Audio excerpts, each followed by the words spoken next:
अस्सलामु अलैकुम वरहमतुल्लाहि वबरकातुहू। दोस्तों, मैं नफीस अकबर कासमी। कुछ लोग कब्रों पर सजदा करते हैं, हालांकि हम सबको पता है कि सजदा सिर्फ एक अल्लाह को किया जा सकता है। फिर मज़ारात पर जाकर लोग सजदे क्यों करते हैं? जब उनसे पूछा जाए तो वो फ़ौरन जवाब देने लगते हैं कि ये सजदा नहीं, सजदे ताज़ीमी था। क्या सजदे ताज़ीमी इस्लाम में जायज़ है? क्या फरमाते हैं मुफ्तियान किराम और उलमाए किराम इस सिलसिले में? चुनांचे किसी ने दारुल उलूम देवबंद से मसला पूछा है, आप भी स्क्रीन पर देख सकते हैं। सवाल: क्या कब्र को सजदा करना शिरक है? अगर एक बंदा कब्र को सजदा करे तो क्या वो शिरक कर रहा है? मैंने एक मौलवी से सुना कि अगर कब्र को सजदे ताज़ीमी हो तो ये शिरक नहीं है बल्कि गुनाह है, और मौलवी साहब ने कहा कि सजदे ताज़ीमी पहले जायज़ होता था।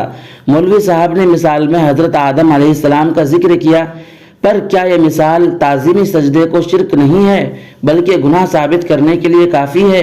पहली उम्मतों में तो बहुत सी चीज़ें जायज़ थीं, तो क्या इसको जवाब बनाकर हम सजदे ताज़ीमी को गुनाह साबित कर सकते हैं?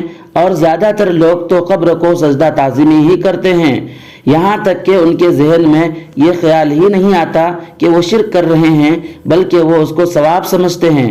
और इस केस में हम किस तरह शिरक और गुनाह में फ़र्क कर सकेंगे? क्या जो भी बंदा सजदे ताज़ीमी करे उसको हम शिरक करार दे सकते हैं? दारुल उलूम देवबंद के मुफ्तियान किराम ने जवाब दिया है, बिस्मिल्लाहिर्रहमानिर्रहीम, इस्लाम में अल्लाह के सिवा किसी के लिए अपना माथा टेकना जायज़ नहीं है। मसजूद व माबूद होने के लायक सिर्फ अल्लाह ताला की ज़ात है। कब्र पर सजदा करने वाले उमूमन बदअक़ीदा होते हैं। वो ये अक़ीदा रखते हैं कि हम जो कुछ भी मसलन ख्वाजा से मांगेंगे हमको मिल जाएगा। उन्हें हाजत रवा और मुश्किल कुशा तस्वुर करते हैं, यूँ कहिए उन्हें भी खुदा का दर्जा देते हैं। ऐसे लोगों का सजदा तो शिर्क के ही मुशाबे है, और जो लोग ये अक़ीदा फासिद नहीं रखते, महज एहतरामन झुकते हैं, ये गुनाह की बात है। पिछले अंबिया किराम के ज़माने की मिसाल देना दुरुस्त नहीं, क्योंकि हमारी शरीयत ने आकर पिछली तमाम शरीयतों को मनसूख कर दिया है। वल्लाहु ताला आलम। दारुल इफ्ता दारुल उलूम देवबंद।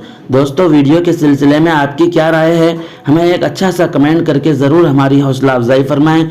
फिर मिलते हैं किसी नई वीडियो के साथ। अस्सलामु अलैकुम वरहमतुल्लाहि वबरकातुहू।